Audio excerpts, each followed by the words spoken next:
Bismillahirrahmanirrahim.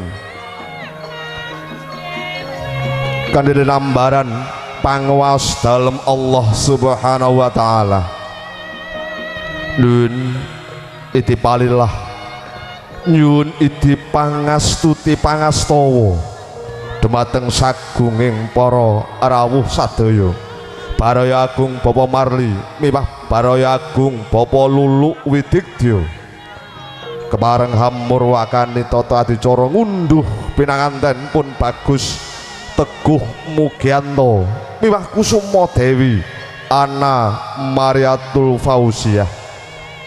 Para rawuh para lenggah ya wis saking pangastuti pangastawa handika sadaya mugi purwa madya ngantos wusananing pawiwahan datan manggih rubeda sakara kara ngunduh pinanganten kasuhun sagunging para rawuh nderek memuji sholawat asraka kunjuk Rasulullah sallallahu alaihi wasallam dumateng kadang sholawat srokal nun sedyan sedya kasembanggaken nun